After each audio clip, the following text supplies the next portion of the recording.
پاکستان اور برطانیہ کے تعلقات سلطنت برطانیہ، انگریزی زبان، نظام تعلیم اور تارکین وطن کے اثرات کے باعث ہمیشہ سے تاریخی رہے ہیں، اور برطانوی سفیر پاکستانی ثقافت اور سیاست میں ہمیشہ بہت فعال رہے ہیں۔ پاکستان میں برطانیہ کے حال ہی میں سبکدوش ہونے والے سفیر جناب ایڈم تھامسن اور ان کی اہلیہ فریبا شیرازی تھامسن کی پاکستانی معاشرے اور ثقافت میں گہری دلچسپی نے پچھلے تمام سفارتکاروں کو پیچھے چھوڑ دیا۔ یہ سفارتی جوڑا پاکستان میں سب سے زیادہ فعال اور متحرک رہا۔ ایڈم تھامسن نے 1978 میں فارن کامن ویلتھ آفس کو جوائن کیا۔ انہوں نے مختلف ممالک میں برطانیہ کے لیے خدمات سر انجام دیں۔ 1995 سے 98 کے دوران ایڈم تھامسن نئی دلی میں برطانیہ کے پولیٹیکل کونسل بھی رہے، اور 2006 سے 2009 کے دوران انہوں نے ایف سی او کے جنوبی ایشیا اور افغانستان کے ڈائریکٹوریٹ کے ڈائریکٹر کی حیثیت سے بھی کام کیا۔ ایڈم تھامسن جنوبی سیاست اور معاشرت کو بہت اچھی طرح سمجھتے ہیں، اور ان کی اہلیہ فریبا شیرازی تھامسن آرکیٹیکچر اور آرٹ ہسٹری میں گہری دلچسپی رکھتی ہیں۔ ایڈم تھامسن نے جنوری 2010 میں رابرٹ برنکلے کی جگہ پاکستان میں برطانوی ہائی کمشنر کی حیثیت سے ذمہ داری سنبھالی۔ پاکستان میں تعیناتی سے لے کر اپنی مدت ختم ہونے تک ایڈم تھامسن اور فریبا اسلام آباد کے سفارتی حلقوں میں ایک نمایاں اور متحرک سفارتی جوڑے کے طور پر جانے جاتے رہے ہیں۔ فریبا تھامسن نے پاکستانی کنٹمپریری اور منیچر آرٹ اور آرکیٹیکچر میں بھی گہری دلچسپی لی۔ انہوں نے کئی مرتبہ national college of arts Lahore اور کراچی کے Indus valley school of art and architecture کے علاوہ نیشنل آرٹس کونسل اسلام آباد کے دورے کیے اور پاکستانی آرٹسٹوں سے ملاقاتیں کی۔ دسمبر 2012 میں ایشین اسٹڈی گروپ کی جانب سے منعقدہ ایک کانفرنس میں اپنی پریزنٹیشن میں انہوں نے منیچر آرٹ اور دیسی پاپ آرٹ کو دی آرٹ آف ایکسٹریمز قرار دیا۔ Miniature painting in Pakistan, it's an attitude and it's a voice. دونوں نے پاکستانی معاشرے اور ثقافت کا گہرائی سے جائزہ لیا اور پاکستانی آرٹ اور آرکیٹیکچر کے گرویدہ ہو گئے۔ Pakistan has great contemporary art, possibly better than India.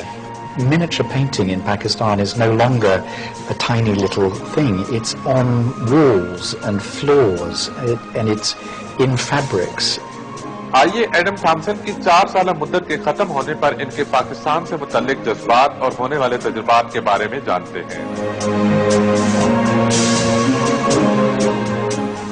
ناظرین السلام علیکم۔ I'm joined here by British High Commissioner Adam Thompson and his wife Fareeha Shirazi Thompson, a diplomatic couple with huge visibility and significance in Islamabad. Now returning back after almost 4 years of presence here in Islamabad, it's time to say farewell, but also time for an interesting discussion. A very warm welcome to you. Thanks, Moeed. What were your, it's 4 years, I have been in Islamabad and very active in media. In this 4 years, you were the most visible, the most active diplomatic couple in Islamabad. What were your feelings when you were coming to this country? Because this was the first time, both of you. Well, I was lucky because I'd visited Pakistan before and worked on Pakistan before, so I don't think I was too apprehensive. But being the British High Commissioner in Pakistan is quite a professional challenge, so I guess that was what was on my mind. I don't know, for Fareeha, setting up another home, I guess. Yes, and seeing what all this excitement was about. Adam was always passionate about Pakistan. So what were the anxieties? In generally when you are in London or anywhere in the West, you hear so much negative things about Pakistan. So what were the anxieties? I really wasn't at all anxious because Adam told me that it was all going to be brilliant. This is called British diplomacy. Diplomacy exists at home as well. But no, we talked to a lot of Pakistani friends.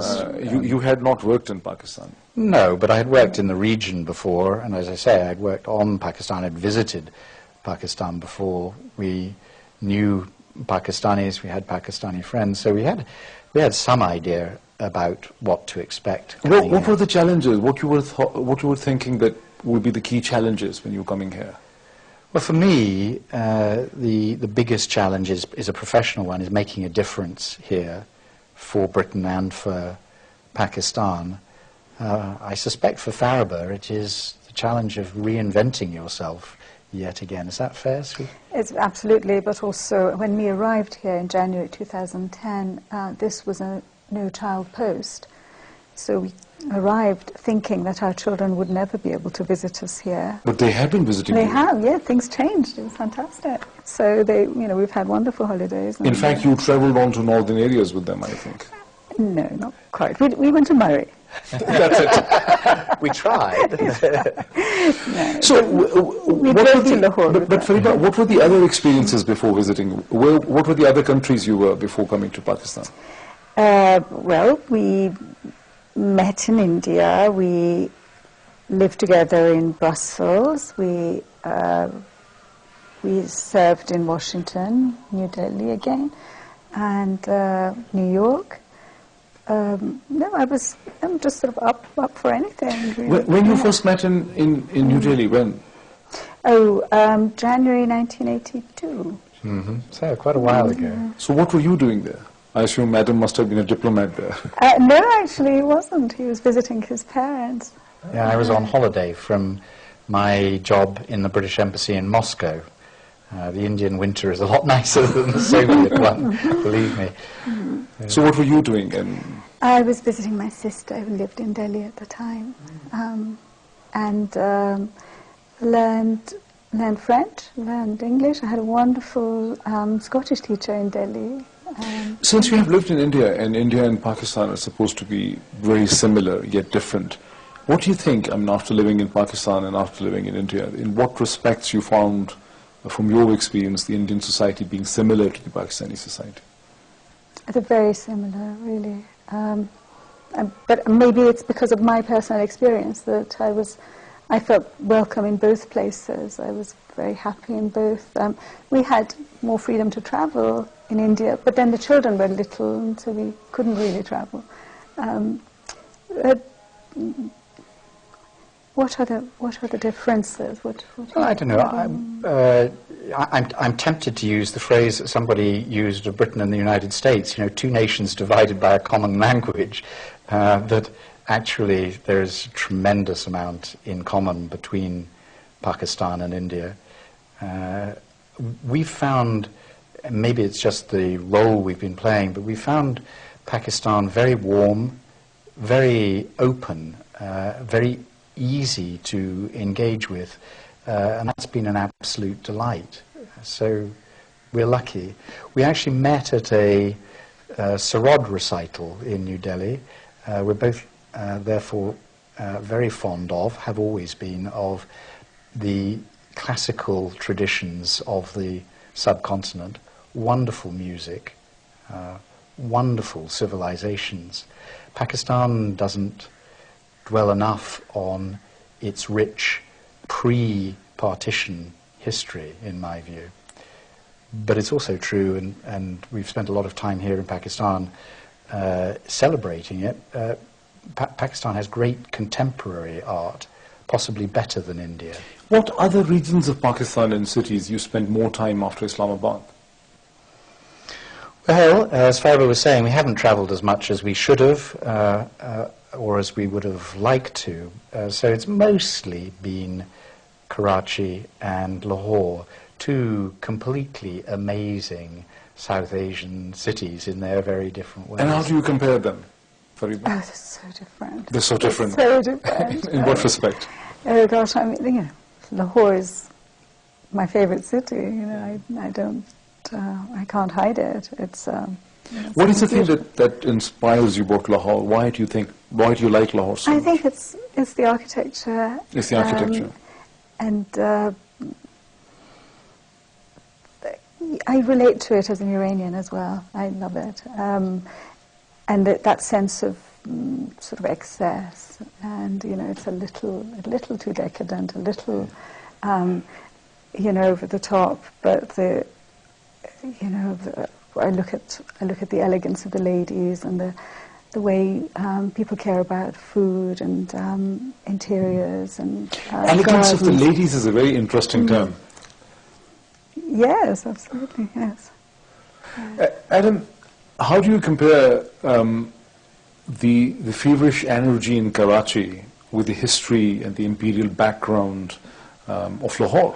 Yeah, well, I was going to say, I love Lahore, but I need to put a word in for Karachi as well, because it is one of the world's great cities. It's very raw, and it was only 350,000 people, I think, at independence in 1947. Or perhaps even less than that. So it's grown tremendously, and it's all very recent. But it is New York to Islamabad's Washington D.C. It's got the sort of tremendous intellectual capital, a great deal of entrepreneurial spirit, and despite all the challenges of a mega city. Did you participate in any of the Oxford Book Festivals? Did you travel on and I wasn't lucky enough. Fareeha got to go to. You were there? Yes, absolutely.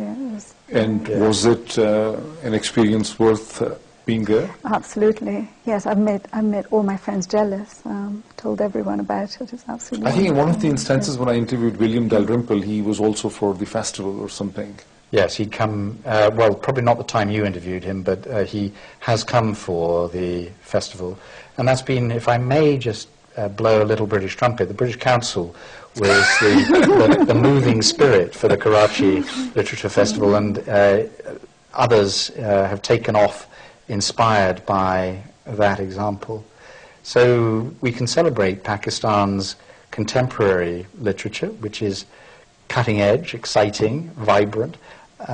Don't neglect, please, Pakistan's contemporary art and visual arts as well, because one of the things that has most excited us, Fareeha can talk about this better than I, is the work that's coming out of these two great institutions, the National College of Art and the Indus Valley School. Really, which painters, which artists you liked in Pakistan? I can't name names. I'm a huge fan of all of them. But, like Mashkoor, for instance. Well, I'm looking at something that's perhaps a little more cutting edge, but it is so good that 5 years ago, long before we knew we were coming here, I signed up for a course at SOAS in London on contemporary art of Pakistan. And there are already academics who specialize in that, and the world knows about it. And I think Pakistan should be proud of it. It's amazing. You've got, I'm sorry to interrupt, but you've got Pakistani contemporary artists who are winning really significant international recognition, but who are not that well recognized here in Pakistan. It's been a real pleasure for us to surround ourselves in this house where we entertain 9,000 or 10,000 people a year. Lots of Pakistani contemporary painting and other works. So if I move a bit into politics, which is your area, what was the toughest challenge as a British High Commissioner in Pakistan in almost 4 years when you actually thought that this is bad? It would be indiscreet of me to reveal the worst particular moment, but yes. There have been one or two exciting moments when I feel really earned my salary, but there have never been any really anxious moments, because I fancy I can say, this may be just me imagining, but that relations between Britain and Pakistan have just got better and better all through the period that we have been here. And I'm proud. I think that Fareeha and I, between us, partly because we've tried to engage very much with the country, have laid some really good foundations. But how do you react to the Pakistani media's often charged sort of allegation that British High Commission is often the fulcrum and the focus point, not for Fareeha, but for you, this question is that the British High Commission is often the fulcrum and the focal point of Pakistan's domestic political transitions as well. I mean, British High Commission is very active. Happily. Is this true in the first place? No, it isn't, not really. I mean, Pakistan attributes much more power to the outside world than is ever actually exercised. What happens in Pakistan is the responsibility of Pakistanis. But the United Kingdom did play a role, indeed I was a part of it in London, in the return of democracy, 2007 2008. When you were the director of the South Asia and yes, Afghanistan. Guys, I saw a lot of Benazir Bhutto in London, for example. I think happily I can say that this is no longer becoming the case. It's becoming no longer the case that Pakistan is as open to influence, because although ordinary Pakistanis probably don't see it in all the trouble and strife of everyday life, things are actually stabilizing here. And Pakistan... Do you feel so? Do you think so? Definitely over our 4 years, yes. And how do you define things stabilizing, things calming down? How do you define that? Well, I look at you guys in the media, and you're getting excited about much smaller things than you were excited about in 2010 when we arrived, for example. Institutions are growing up a little bit. It'll take time, but real progress has been made. And I'm sorry, because this is not always of great interest to Farah, but one last point is just that, this transition through elections, which we did vocally support, to another civilian government, has laid the foundations for democratic continuity, and that is really, really important for this country. It may sound a bit abstract, but it means day-to-day bureaucrats assuming their ministers are going to be running them for the next 5 years, the ministers believing that they are in charge for the next 5 years, not always looking over their shoulder, recognizing they have to take decisions to make the country better by the time the next elections come. That's really powerful. What were the moments when you found the High Commissioner, Adam, really worried about something? My favorite place is a very, very special private sort of museum. It's called the Fareeha Museum in the old city, just inside the Party Gate. And I honestly believe that this country will overcome its violent extremism. Nazim, welcome back. I'm joined here by the outgoing British High Commissioner Adam Thompson and his wife Fareeha Shirazi Thompson. We connect back to where we were talking. Fareeha, when you say the architecture of Lahore, what precisely do you mean? I mean, what places come to the mind? Well, the whole of the old city, obviously it's a World Heritage Site, and it is the capital of the Mughal Empire, and it's a shame that I think Pakistan that isn't more visibly proud of it. There's so much that I can only dream about doing with that architecture, but there is. And Adam, did you guys went to Cuckoos and other places in the old part of Lahore? Well, we went to as many parts of the old part of Lahore as my security guys allowed me to go to. So, yeah. My favorite place is a very, very special private sort of museum. It's called the Fareeha Museum in the old city, just inside the Party Gate. And it's my impression that you also visited National College of Arts many times. Very, very much. It's one of my favorite places, absolutely. And why it's your favorite place? Well, it's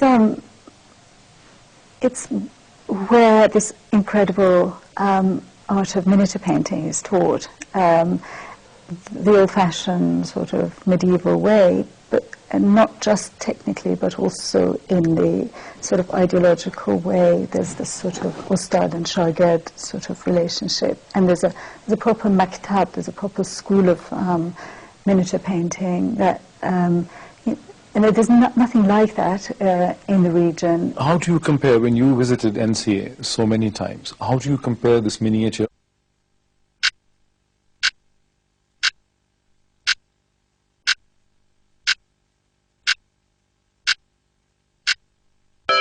लासानी का अल्सोवीना कुदरती जड़ी बूटियों से तैयार करदा ulcer के लिए पाकिस्तान की पहली रिसर्च प्रोडक्ट लासानी का अल्सोवीना मैदे के दर्द तजाबियत और अल्सर को खत्म करता है। लासानी का अल्सोवीना सुफूफ सिरप और शुगर फ्री में दस्तयाब है।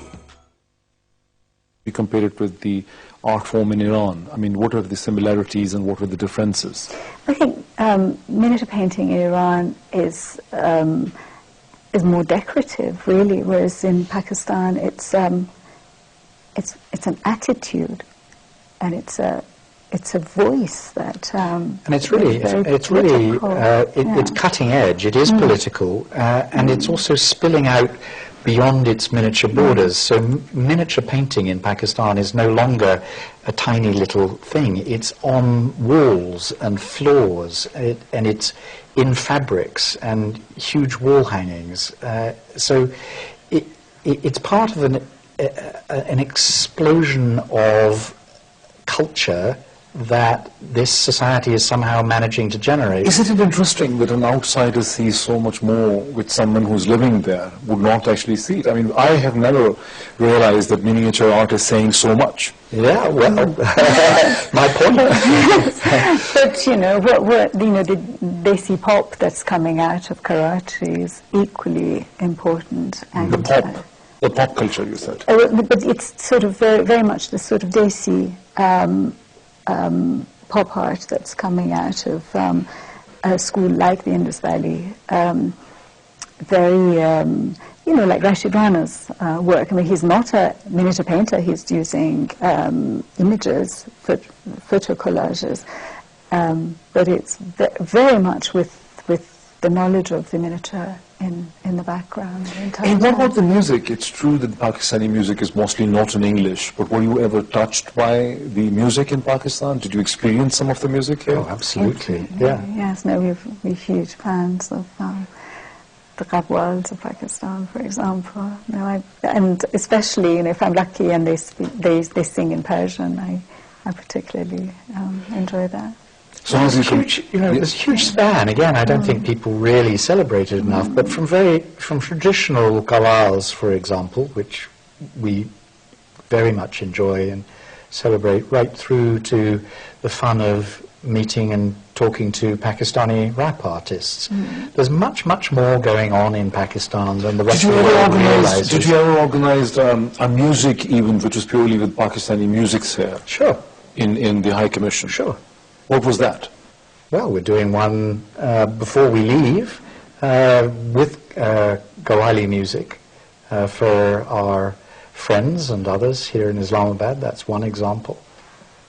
And coming back to Lahore, when you go to Lahore, do you have this feeling of a very strong imprint of the Raj on the architecture? Because Fareeha mentioned architecture. When you pass through the Mall Road, do you have this feeling of the imprint? I mean, personally, no, not at all, because I think it's the other way around, that actually South Asia has imprinted itself on Britain and British history. And the Mall, if you want to take that as an example, is a perfect fusion, just as Lakin's Delhi is as well. But as Fareeha said, Lahore has been a capital of an empire, and that shows. I repeat, though, I like Karachi. For the show. Those aren't the only cities we have visited. I hasten to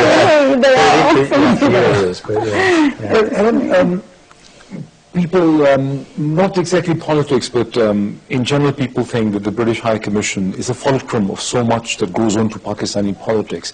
Do you think this is the right impression? Is this how you also think, that the British High Commission somehow is connected with the domestic politics in Pakistan? Well, it certainly can't ignore the domestic politics, and I don't think any diplomat, British or other, in any country, Pakistan or anywhere else, is doing their job unless they're understanding the politics, the domestic politics of the country. But it's not our business to steer those politics. It is our business to support the good things that are happening in Pakistan. And I think we can't really do that as British diplomats unless we really throw ourselves into Pakistan, unless we really engage, unless people, ordinary Pakistanis, feel like we're on their side. And doing that over the last 4 years has been huge fun and made enormously more enjoyable and easier for me as a Brit, with Fareeha as my wife, understanding the region, understanding the language, the history of the culture and so on. Mishal Hussain of the BBC once very generously, kindly described Fareeha as my secret weapon, and I think that's true. Because it's why we're dwelling with you, Moeed, a little bit on Pakistan's contemporary culture, because unless you can engage with that as well as with the politics, unless you can celebrate what is going on in a country, you can't be on their side, on the side of those you're trying to So it's work almost a with. case of a total immersion, what you call. You have to immerse yourself. Yeah, I mean, it's impossible to be immersed in the bubble of Islamabad, in the diplomatic enclave, but we've done our best. Yeah. But since you have been the secret weapon in the last almost 4 years, what were the moments when you found the High Commissioner, Adam, really worried about something? Tense moments. No, he's never really lost his cool. I can't think. As I was saying to you, James Bond isn't the best example. Shaken occasionally, but not stirred. Were there any moments which were difficult, I mean, in almost 4 years? I'm sure if I asked Richard Olson this, he has many moments. Yeah, Rick probably does. But actually, for me, occasional moments when my staff have worried about the security situation, for example, and we've had to give them reassurance. I myself have never worried about it. I've felt very well looked after by the Pakistan authorities as far as our security is concerned. And I honestly believe that this country will overcome its violent extremism. And so as long as you're not too stirred, as long as you keep your focus on the point in the distance where things are going to be better for Pakistan and therefore better for Britain, I don't think you need to worry too much. Let me take a quick break. Nazim, let's take a break, and after the break we connect from here where the High Commissioner has talked about the extremism and the future of the country, and let's not be very worried, we'll connect from there. How do you think is the visual arts different in India, and what is the Pakistani experience? Clever Indian money is buying Pakistani art. Pakistan is a warm country, it's an open country, it's actually an open-minded country. Nazim, welcome back. I'm joined here by the outgoing British High Commissioner Adam Thompson and his wife Fareeha Shirazi Thompson. We connect back to where we were talking regarding the future of the country. You talked, Adam, that there is still hope for the country. What were the most disappointing aspects when you were here for the last 4 years, and what were the most hopeful aspects? Well, for disappointing, not a lot. One of the things that when I arrived, I was feeling was like you could make a really big difference really quickly. And I think I've learned that in any serious country that's not possible, because there are cultures, there are habits of thinking and so on that change relatively slowly. So in particular, the challenge for successive Pakistan governments of making things happen is very great, and I now respect that much more than I did at the beginning of our visit. But in terms of hopeful... So in terms that you get to understand the system works and delivers, but it takes its own... You have to, I think, again, any country, but especially Pakistan, you have to learn to work with the grain. You can't expect transformation in everything overnight. Pakistanis shouldn't expect it, the international community shouldn't expect it. But there is tremendous grounds for hope in this country. Fareeha and I have both really enjoyed getting out into the countryside and visiting little primary schools, for example. We've done it separately on different expeditions. When you look at these... So are you also, are you as a High Commissioner actively engaged with the work and sense of direction with British Council's work? I talk intensively with my British Council colleagues, as I do with my DFID colleagues, Department for International Development colleagues, yeah. So what happened? What were the major milestones in the last 4 years in terms of British Council and DFID? A couple of things with the British Council that I think have been very exciting. One is their engagement on English language teaching. I don't believe Pakistan can flourish unless it equips itself educationally for the very competitive global market. And the British Council is working over a period of time to train 300,000 teachers of English in teaching English better. That's terrific. It's also been really nice for Fareeha and I to see the British Council reviving the cultural strand of their work, which is great. So what was your interest in the whole? in the education area? I Visited a number of schools, you've been going to colleges. Actually, really looking at the work of the PPAF, Pakistan Poverty Alleviation Fund, and I was really lucky. I was taken around some of the primary schools that they work with. I've never been so moved in my life. They're amazing. And one of the great things about this country is that all the kids are bright-eyed and bushy-tailed. And what is it supposed to mean? It means that they're full of zest. They have an appetite for life. They're brimming with optimism. Another great British Council program is called Active Citizens, which is working with sort of 16, 17-year-old kids, building leadership skills. And my goodness, they're impressive here in Pakistan. So young Pakistan gives us plenty of hope for the country. Fareeha, initially when we were talking, you mentioned visual arts. What was the thing that struck you about Pakistani visual arts?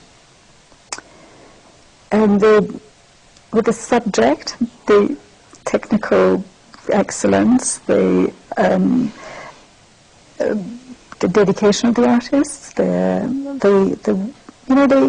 not in it for the money. Genuinely,